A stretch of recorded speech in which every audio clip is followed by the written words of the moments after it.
네, 이번 순서는 청년 정치인의 시각으로 정치권 이슈를 분석해보는 뉴스엔 청년 맞습니다. 오늘도 뜨거운 토론을 펼쳐주실 두 분, 권지웅 더불어민주당 이재명 후보 캠프 부대변인 그리고 김재섭 국민의힘 경선준비위원 나오셨습니다. 두 분 어서 오십시오. 어서 오세요. 네, 안녕하세요. 네, 먼저 김재섭 위원께 질문 드리겠습니다. 네, 그 전에 대선 관련 소식부터 짚어볼까요? 네. 야권의 유력 대선 주자인 윤석열 예비후보 오늘 오후 국민의힘에 전격 입당을 했습니다.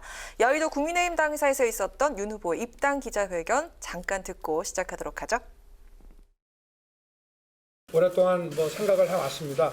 정권 교체를 위해서는 우리 제1야당에 입당을 해서 정정당당하게 초기 경선부터 시작을 해가는 것이 도리이고 또 그렇게 함으로써 국민의힘 당이 국민들로부터 더 넓고 보편적인 지지를 받을 수 있는 것이라고 생각해서 오늘 입당을 결심하게 됐습니다. 다시 한번 아주 강력하게, 강렬하게 환영을 하고, 사실 오늘 그 입당식은 이 작은 규모밖에 되지 못하는 것 같습니다. 이제 다음 주쯤에 우리 윤 총장 위상에 걸맞는 우리 지도부가 전체 모인 상황에서 아주 성대한 입당식을 하는 것을 우리 대표께 건의하기로 하고, 오늘은 조촐하지만 내실 있는 입당식을 진행하도록 하겠습니다. 네, 먼저 김재섭 위원께 관련해서 질문 드릴게요. 네. 윤석열 전 검찰총장 이제 그냥 후보라고 불러도 될 것 그렇죠. 같은데 네. 예, 오늘 여러 가지 그동안 국민의힘 입당 시기에 대해서 관측이 나왔는데 네. 오늘 전격 입당을 했습니다. 그동안 어떻게 물밑에서 접촉과 어떤 좀 진전이 있어서 오늘 입당을 한 건가요? 아니면 국민의힘 관계자들도 전혀 예측 밖의 그런 상황이었나요? 완전 예측 밖이었죠. 저희도 사실은 이제 윤석열 총장, 이제 윤석열 후보가 국민의힘으로 입당한다는 건 사실 이제 기정사실화처럼 돼 있었는데 시기에 관한 문제로 항상 저희가 예. 논의가 많지 않았습니까? 어제 밤이었죠. 어제 밤에 사실은 이제 윤석열 후보가 8월 2일에 입당한다는 기사가 나가지고 입당이 이제 초읽기에 들어갔나 보다 정도는 생각을 했는데 오늘 오전에 갑자기 이제 입당을 하시게 된 거죠. 어느 정도로 저희가 몰랐었냐면요. 이 대선 경선 준비위원회가 오늘 오전에 열렸습니다. 오전 10시 반부터 12시 사이에 열렸었는데 한 11시가 좀 넘어섰을 때였나? 제가 회의 중에 속보를 받고서 이 스마트폰에서 나오는 이 기사 속보를 받고서 제가 중간에 회의를 멈추고 윤석열 총장 입당을 제가 그 자리에서 이야기를 했는데 네. 거기 계시는 경선준비위원들을 포함해서 경선준비위원장이신 서병수 위원장께서도 이 입당 사실을 전혀 몰랐었기 때문에 경선준비위원회가 이 정도로 몰랐던 거면 사실 전혀 다 몰랐던 거거든요. 심지어 지금 이준석 대표 같은 경우에는 전남 순천과 여수를 그랬죠. 돌아다니면서 네. 지금 행보를 이어가고 있는 상황이어서 사실 당 입장에서 전혀 준비가 안 돼 있었고 전혀 몰랐다. 이렇게 말씀드릴 수가 있을 것 같습니다. 말씀하신 대로 이제 이준석 대표가 이제 부재 중 상황이었는데 그렇죠. 그러면은 대표가 당사에 있는 상황에서 좀 해달라, 약간 늦춰달라 이렇게 이야기도 할 수 있을 것 같은데 어쨌든 전격적으로 오늘 입당이 이루어졌는데 그렇다면 입당식은 어떻게 따로 예정이 돼 있는 건가요? 사실 오늘 입당 여부조차 저희가 확인을 못한 상황이었기 때문에 입당 시기 어떤 식으로 이루어질지는 더더욱 네. 모르겠고요. 아, 그래요? 방금 영상에서 우리 보셨다시피 권영세 위원장께서 성대한 입당식을 하겠다라고 말씀을 하셨으니까 아마 대표께 건의는 하겠지만 그런 문제는 있을 것 같습니다. 예를 들면 입당식을 2번 한다. 이것은 지금 저희 당내에 11명의 후보가 지금 있기 때문에요. 네.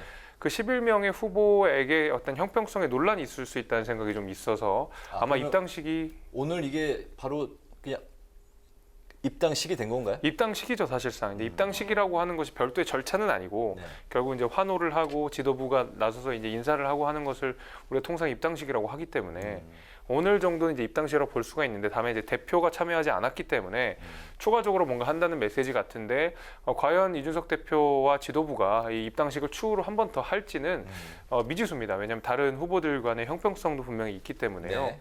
네, 그런 건 지켜봐야 될 것 같습니다. 알겠습니다. 네, 또 이런 가운데 윤 후보의 부인 김건희 씨를 비방하는 내용의 이른바 줄리벽화 관련 논란이 계속 확산되고 있는데 야권뿐 아니라 여권에서도 비판의 목소리가 나오고 있습니다. 네, 이제 그 벽화 관련해서는 저는 어쨌건 대선이라고 하는 정치적 공간에 어떤 시민들이 자신의 의사를 표현하는 것이기 때문에 함부로 말하기 좀 어려운 부분이긴 합니다. 근데 네.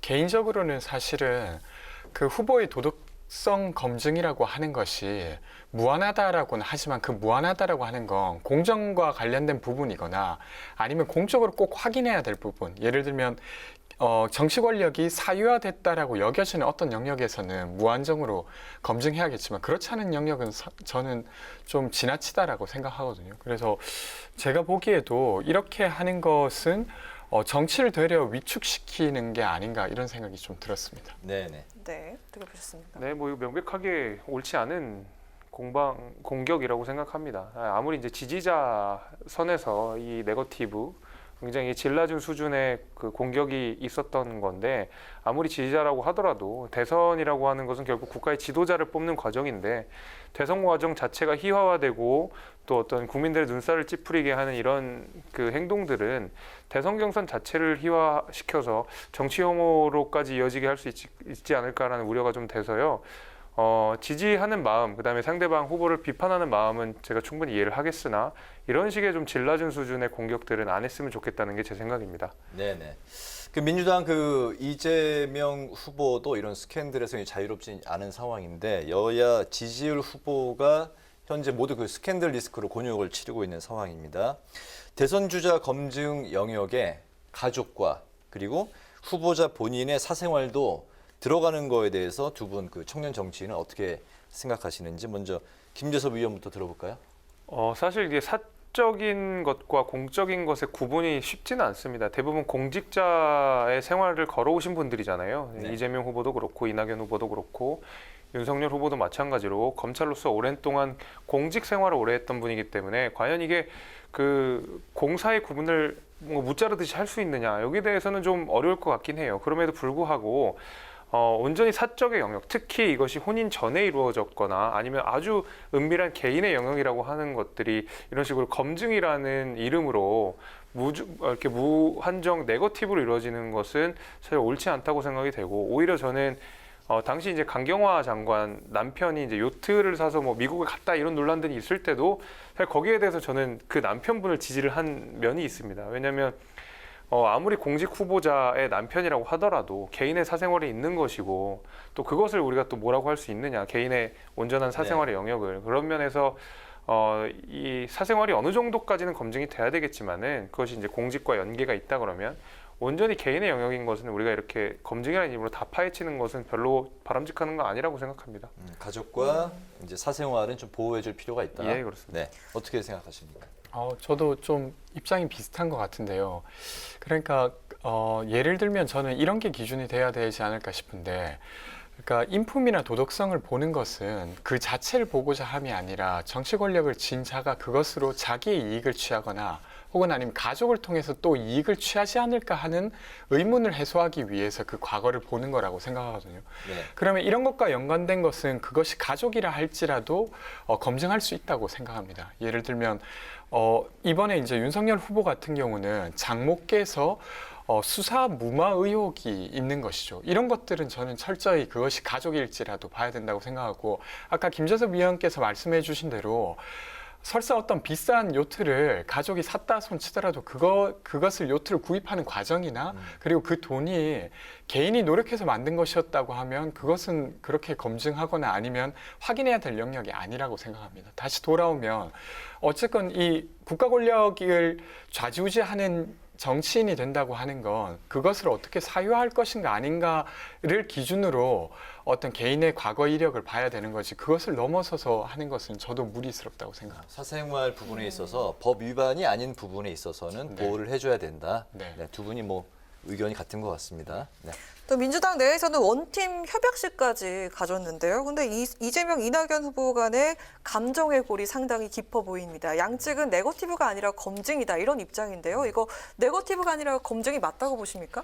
그러니까 이제 보시기에 따라서는 여전히 네거티브 하는구나 이렇게 생각하실 수는 있지만 제가 민주당 내에서 보면서는 그래도 그런 일방적이고 아니면 이미지를 만드는 네거티브는 조금씩 줄어들고 있습니다. 네. 그 과거에는 사실은 명백히 사실이 아닌 것을 알면서도 계속 의혹이 있는 것 마냥 제기하거나 그랬는데 지금은 사실은 경쟁이라고 하는 게 이런 거잖아요. 상대적 우위를 점해야 되는 것이기 때문에 상대에 대한 이야기를 안 할 수는 없습니다. 그래서 그런 정도 수준에서 지금 하고 있는 거라고 생각하고 앞으로도 그러길 바라는 마음입니다. 점점 수위가 누그러지고 있다. 네. 네, 네, 알겠습니다. 원래 선거라고 하는 것의 본질이 네거티브 아니겠습니까? 그러니까 그렇습니까? 뭔가 좋은 후보를 뽑는 것보다는 네. 더 나은, 덜 나쁜 후보를 뽑는 경향이 사실상 이제 더 강한데 그런 면에서 이제 네거티브라고 하는 것이 이제 선거의 아주 불가분의 요소이지만은 지금 민주당에서 이루어지는 것을 뭐 정말 이 질낮은 수준의 네거티브라고 보기에는 사실 검증 수준에 훨씬 더 가깝다고 생각합니다. 지금도 이루어지는 공방들을 보면 이제 이재명 지사가 이제 호남 비하 발언으로 비춰질 수 있는 뭐 백제 발언이라든지 네. 이제 이런 것들이 있었는데 사실 과연 여기에 대해서 뭐 해명을 촉구하고 이에 대해서 뭐 사과를 구하고 하는 것이 과연 이게 뭐 젤라준 수준의 네거티브인가? 저는 그렇게 생각하진 않습니다. 뭐 적당한 수준의 이 선거 공방이라고 생각이 되고요. 뭐 이 정도의 검증은 당연히 있어야 된다고 생각합니다. 네, 네. 그렇군요. 네, 알겠습니다. 다음 질문 드리겠습니다. 지난 27일 이제 국회 문체위 소위를 통과한 언론중재법에 대해서 이제 이야기를 나눠볼 텐데요. 언론의 허위 조작 보도에 대해서 최대 5배까지 징벌적 손해배상을 하도록 하는 게 이제 이 법안의 이제 주요 골자인데 여당은 가짜 뉴스로 인한 피해자 구제 법안이다 이렇게 주장을 하고 있고 야당은 언론 재갈법이다 이렇게 맞서고 있습니다. 두 분의 의견 듣겠습니다. 먼저 권 대변인님. 네, 저는 그러니까 사실은 언론이 한국 사회에서 신뢰를 많이 얻지 못한 것은 사실입니다. 그리고 지금 언론의 구조가 많은 부분 광고주에게 기대야 하고 그리고 지금 온라인화 되면서 클릭수에 기대야 되는 어떤 구조가 있습니다. 그러니까 예를 들면 취재하는 기자가 나쁘거나 언론사가 나빠서가 아니라 거기에 기대서 경쟁해서 이기지 못하면 사실상 운영하기 어려운 구조였던 거죠. 근데 그 사이에서 사실은 그 제목을 좀 자극적으로 하는 과정이나 아니면 보도를 하는 과정에서 사실을 약간 왜곡하는 방식으로 하게 되면서 되려 언론에 의해서 국민들이 보호받지 못하는 경우도 종종 있었던 것 같습니다. 게다가 개인의 입장에서 보면 언론과 대적해서 무언가를 한다고 하는 건 매우 어려운 일이기도 합니다. 그래서 그런 것들을 좀 중재하기 위해서 저는 이 법안이 만들어졌다고 생각하고 네. 근데 그럼에도 불구하고 이 법안으로 인해 또 발생하는 부작용 같은 경우는 앞으로도 좀 메워나가야 되지 않을까 싶습니다. 분명히 이제 언론의 이제 허위 악의적인 보도를 이제 피해를 입는 사람들이 이제 속출하고 있는 건 사실인데 그 이제 문제는 대선 이제 7개월여 앞둔 상황에서 이제 이 법안이 통과됐기 때문에 더 이야기가 좀 나오는 측면이 있는 것 같습니다. 저는 사실은 이 언론과 관련된 이야기가 딱 갑자기 나와서 법이 통과됐다기보다 아주 오랫동안 이야기가 되다가 이 시점에 통과된 거라고 생각해서 단순히 재갈 물리기용 그리고 이제 뭐 대선용이라고 하는 것은 좀 더 무리스러운 그 어떤 이미지화가 아닌가 싶습니다. 알겠습니다. 네. 뭐 야당에서 표현하기로 언론 재갈법이라고 부르는데 실제로 저는 이 악법이라고 생각합니다. 두 가지 측면에서 그렇습니다. 첫 번째로는 절차적인 문제가 있고요. 두 번째로는 내용 면에서도 문제가 있다고 생각이 됩니다. 이 절차적으로 어떤 문제가 있는지 일단 우리가 좀 짚어본다 그러면 네. 권 대변인이 말씀하신 대로 좀 오랫동안 그 논의가 되었다고 하지만은 실제로 이게 본격적으로 논의된 것은 거의 없다고 봐야 될 겁니다. 왜냐하면 지난해 6월에 이 관련된 법안이 제출된 이후에 사실 그럼 1년 한 2개월 정도의 시간이 흐른 것은 맞는데 그동안에 한 16개 정도의 관련 개정안들이 나왔습니다. 네. 엊그저께였죠. 27일 날 그것을 합쳐가지고 언론 뭐 중재법이라는 이름으로 사실 나온 건데 거의 새 법이나 다름없는 거죠. 그러니까 논의가 될 시간이 거의 없었다는 겁니다. 한 2, 3일 정도밖에 안 됐기 때문에 과연 이것을 우리가 충분한 수기라고 볼 수 있느냐에 대해서는 의문을 가질 수밖에 없고 민주당의 항변을 들어보면 그렇습니다. 그 민주당 내에 언론 개혁과 관련된 TF가 있었고 거기에 그 TF에서 굉장히 많은 논의를 했다는 이야기를 제가 들었어요. 그렇지만 기본적으로 국회에서 법을 만들어지는 과정은 상임위가 중심이 되어야 됩니다. 이건 이제 문체위에서 올라간 법이니까 문체위에서 논의가 되어야 되는데 이에 대해 반대하는 야당 의원들이 다 빠진 상태에서 민주당 내에서 그 TF 안에서만 이루어진 논의를 과연 이거를 우리가 논의라고 할 수 있느냐, 숙이라고 할 수 있느냐, 당연히 아니라고 생각합니다. 이 중재법이 가지는 위상, 그리고 이 언론중재법이 미치는 파급, 그 부작용에 비해서 전혀 야당의 입김이 들어가지 않았다는 점에서 첫 번째 절차적으로 문제가 있다고 지적하고 싶고요. 두 번째로 내용 면에서도 그렇습니다. 이게 손해배상이라고 하는 건데 이 손해배상에게 구체적인 기준이 지금 전혀 없는 상황입니다.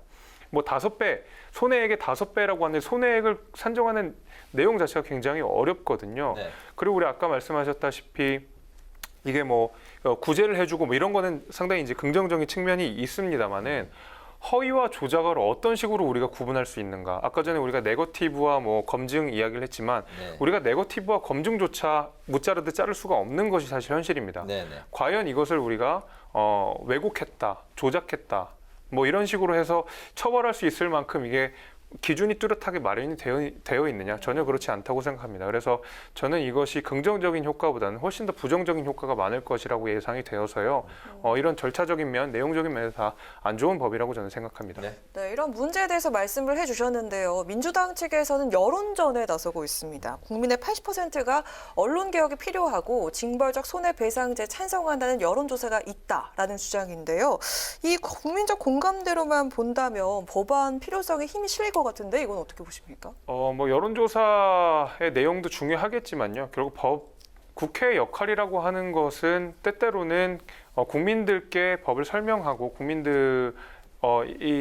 우리가 국민들에게 충분히 설명할 의무가 있다고 생각을 합니다. 네. 사실 이런 그 여론조사로만 우리가 국회가 이루어질 것 같으면 사실 지금 정권 교체에 대한 여론이 50%가 넘습니다. 그렇다고 우리가 아무런 절차 없이 갑자기 정권 교체를 할 수 없는 것처럼 국민 여론만 가지고 법을 발의한다는 것은 사실 국회를 패싱하고 그냥 국민 여론조사로서 이 국회의 업무를 대신하겠다고 하는 것이기 때문에 이 여론조사를 들먹이면서 이 법안에 대해서 관철시킬 정당화를 찾는 것은 사실 국회가 해야 되는 일을 굉장히 태만하게 하는 것이다, 안일하게 생각하는 것이다. 저는 그렇게 생각합니다. 네. 징벌적 손해배상제에 찬성한다는 의견이 이제 80%인데 압도적이지만 여론조사로 모든 이제 법안의 뭐 통과 여부를 결정 지을 수는 없다 이제 취지를 말씀하셨고 또 이제 김 위원님께서 조금 전에 악의적인 허위 조작 보도의 그 기준이 참 애매하다라고 이제 말씀을 하셨는데 이게 이제 또 언론의 감시와 이제 비판 기능을 이제 위축시킬 수 있는 그 우려가 있다 이런 주장이 또 있거든요. 네. 어떻게 생각하십니까? 우선 이제 김재섭 위원께서 말씀하신 대로 이게 단순히 어떤 여론조사에 호응이 높다고 해서 무조건 통과되어도 됐었다 이렇게 말할 수는 없는 것 같아요. 네. 근데 그렇다고 해서 이제 국회가 가진 적법한 절차를 거치지 않았던 건 아니기 때문에 아예 과정이 없었다라고 말할 수는 없을 것 같고요. 그리고 또 하나는 말하신 대로 새로운 법이 만들어지는 과정에서 그 법안, 그러니까 법률 안에 모든 것을 세세히 명기하기가 어려운 경우가 많이 있습니다. 예를 들면 최근에 손실보상법이 통과될 때도 손실보상에 대한 기준에 골자 같은 거는 법에 넣었지만 나머지 것들은 위원회를 통해서 좀 결정하려고 하고 있어요. 네. 그러다가 다시 그 위원회에서 임의적으로 정하는 게 또 문제가 되면 법을 통해서 그것을 또 규제하는 게 저는 이게 입법이 하는 역할이라고 생각합니다. 그래서 악의성이라고 하는 것이 지금은 모호하다 손 치더라도 그것을 논의하는 과정에서 다시 좀 더 구체화되고 또 법의 개정이 필요하다고 하면 추가될 거라고 생각하고요. 근데 이 법을 통해서 사실은 언론이 위축된다고 하는 것을 이 법이 통과될 때도 사실은 고려했던 것입니다. 그래서 두 가지 조항을 꼭 넣었는데요. 그러니까 기자들에게 책임을 묻는 게 아니라 언론사에게 책임을 묻는 방식으로 손해배상의 대상을 그렇게 언론사주로 하고 있고요. 그리고 또 하나는 그러니까 취재 대상이 개인이 아니라 사실상 고위공직자로 불리는 대상의 경우에는 특별한 경우를 제외하고는 사실은 사실이 확인되지 않더라도 의혹을 제기하거나 이렇게 할 수 있게 두었습니다. 그래서 이런 식으로 좀 보완하고 있다는 걸 이야기 드리고 싶습니다. 네. 네, 또 한편 이준석 대표는요, 언론중재법 강행 처리가 언론 다양성을 추구한 노무현 정신과 어긋난다고 비판을 했습니다. 이에 대해서 이재명 후보는 노무현 정신을 호도하지 말하면서 언론 다양성 보장과 가짜뉴스 차단은 다른 영역이다라고 주장을 했습니다. 두 분 목소리 한번 들어보고 싶은데요. 먼저 김지섭 의원님. 이거는 언론 다양성을 해칠 수밖에 없습니다. 그러니까 아까 전에 뭐 고위공직자 말씀하셨는데 오히려 그 고위공직자가 문제 제기를 하는 경우에 집행이 안 되는 오히려 역효과가 일어나는 그런 현상도 지금 발생하고 있을 수 있거든요. 무엇보다도 사실 지금 이 언론중재법이 가지는 가장 큰 문제점은 이중처벌의 이슈에 있습니다. 사실 이제 미국 같은 경우를 사례를 많이 드시는데 미국 같은 경우에는 굉장히 과도한 손해배상, 징벌적 손해배상을 청구한다라고 말씀을 하시거든요. 대신에 이제 미국 같은 경우에는 이 징벌적 손해배상 하나만 있지만 우리나라 같은 경우에는 사실 그 이외에도 형사적으로 이 모욕죄라든지 여러 가지 처벌할 수 있는 조항들이 있습니다. 거기서 뭐 벌금을 물을 수도 있고 네. 형사처벌을 받을 수도 있는 건데 우린 여기서 징벌적 손해배상이라는 민사상 사실상 처벌에 가까운 내용들이 같이 들어있기 때문에 이중 처벌의 가능성이 반드시 있어서 이런 부분도 우리가 고려를 하지 않을 수가 없고 과연 그리고 기자한테 면피를 준다고 해서 언론사에게만 그 징벌적 손해배상을 한다고 해서 그 기자가 위축되지 않을 것이냐? 당연히 기자는 그 사주의 논리를 따를 수밖에 없는 것이고요.